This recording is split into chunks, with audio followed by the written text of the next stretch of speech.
L'outil solide topographique, apparu dans la version 2024, a été grandement amélioré. Il est désormais possible de créer des excavations à partir de sol ou de toiture, ce qui remplace l'outil terre-plein oublié lors de la dernière version.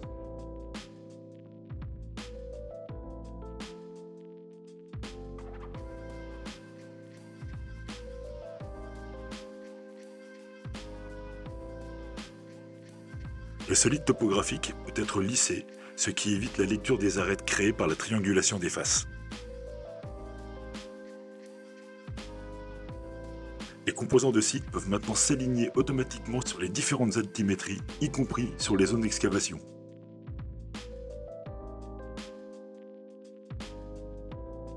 Enfin, il est possible de créer un solide topographique à partir de la face d'un volume.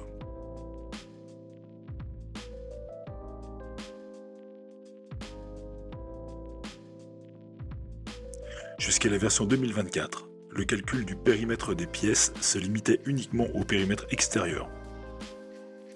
À partir de la version 2025, Revit intègre dans son calcul les éléments compris à l'intérieur des pièces, murs et poteaux.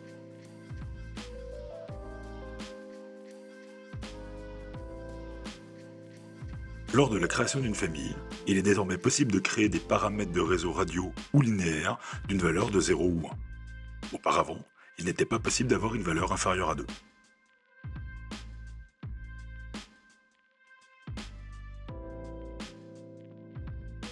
Il est désormais possible, depuis la zone de dessin, de contrôler le côté du mur qui sera affecté par le retournement de couches.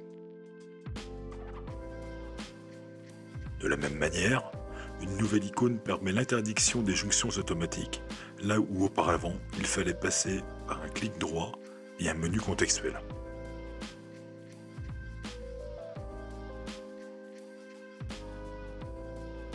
Revit 2025 donne également la possibilité d'attacher et de verrouiller les murs juxtaposés automatiquement sans passer par l'outil Attacher la géométrie.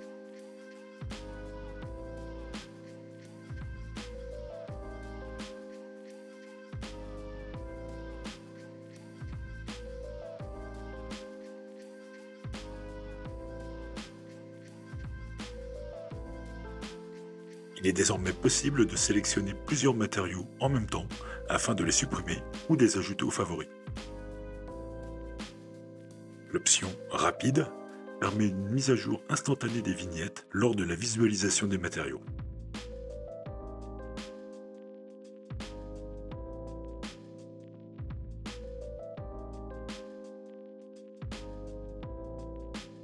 Les profils de meneaux de murs et d'eau peuvent maintenant être composés de multiples boucles fermées, qu'elles soient imbriquées l'une dans l'autre ou bien distantes l'une de l'autre.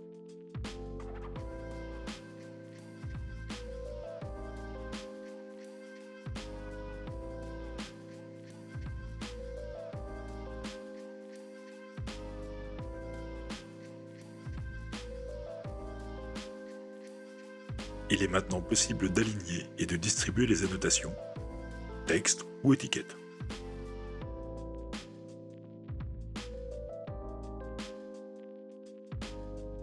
Il est désormais possible de créer des jeux de feuilles dans lesquels on pourra glisser un ensemble de feuilles. On retrouvera également ce paramètre dans la palette Propriétés de chaque feuille. Enfin, cela permettra de donner un même numéro à deux feuilles placées dans deux jeux différents.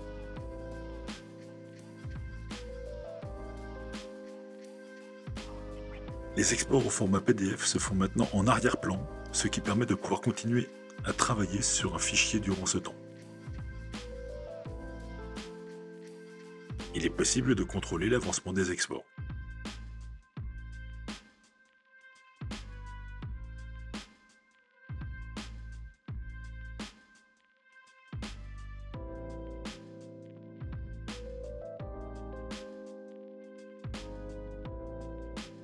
Il est désormais possible de modifier le mappage IFC des éléments dans la configuration d'export IFC.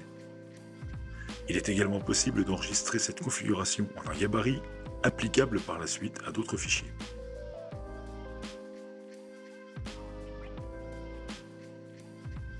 La version Revit 2024 nous a offert la possibilité de pouvoir lier un modèle Docs, c'est-à-dire un modèle déposé sur la plateforme cloud d'Autodesk. Il est désormais possible de comparer et de visualiser toutes les modifications apportées à ce modèle lié. Voilà, c'en est tout pour cette version Revit 2025. Je vous remercie de m'avoir suivi.